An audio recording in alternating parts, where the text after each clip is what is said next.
Now, it's the world's most populated country, but according to new data from a 2020 national census, China's population is growing at its slowest rate for decades. It shows there are now 1.41 billion people in the country. The population has been rising since the census began, but this new figure is only a 5.3% increase on the last census in 2010, a small number due in part to falling birth rates. There were around 12 million babies born in 2020, the lowest number since 1961. The average size of a family is now 2.62 people, down from 3.1 people 10 years ago. Well, let's get more on the economic and social impact this is causing. Dr. Lauren Johnson is a research associate at the China Institute, SOAS, University of London. Thank you so much for joining us here on the program, Lauren. Just give us a sense of how worrying the Chinese find these latest figures from the census. I have a contrarian view that perhaps they don't find them worrying, because in fact they're a product of population policies that have been being implemented now for 4 decades. So in the 1950s and 1960s, China had a very, very high total fertility rate. It was 5 or 6 births per woman. And this produced very difficult social and economic conditions in China alongside other political factors. You know, there was a terrible famine and per capita income was very low. And in the 1970s, they started with encouraging women to have children later, to have fewer of them overall, and to have a bigger gap between them, the later, longer, fewer campaign. And then by the 1980s, this became the one-child policy. So basically those very large cohorts born in the 1950s and especially the 60s then didn't go on to have 3, if not 4, or even 2 children each. They had mostly 1, if not 2. So this is interesting that you say this, because I just want to pick up on that point.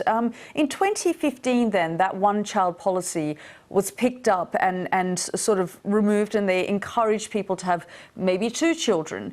Why would they do that if they sort of look at the situation now and think, oh, this is okay, things have slowed down, but we're not too worried about it? I think because I guess because they made that change right about when there were many, many fewer people in childbearing age as compared to the 1980s, when there were hundreds of millions of people in China in childbearing age. So, and on top of that, since the propensity to, or a high fertility rate is correlated with low income and low education, now I have much higher education in some parts of the country and higher income overall. So by changing it then, it really would not actually have a dramatic impact. It would allow some who wanted a larger family, but without leading to a dramatic increase in the numbers. But I suppose if we look at what could happen in the decades to come, do you think this one-child policy could haunt the nation, where people basically are used to having 1 child and think that economically they're better off, so therefore not wanting to have more than 1, and therefore having a ripple effect?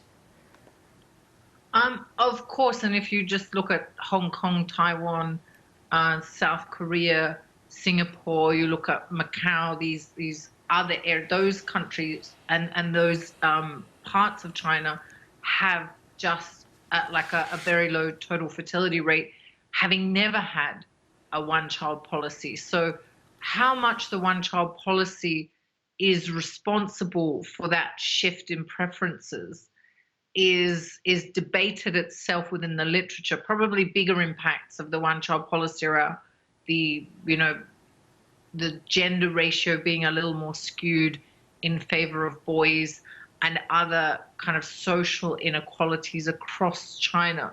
But actually the propensity for the total fertility rate to decline as education and income rises is a standard one across countries. So really then the question is, how well can China manage its population aging transition? And that's not at all a Chinese challenge. That's a challenge many countries face. Indeed, very much so. Dr. Lauren Johnson, thank you so much for joining us here on the program. Thank you. Thank you.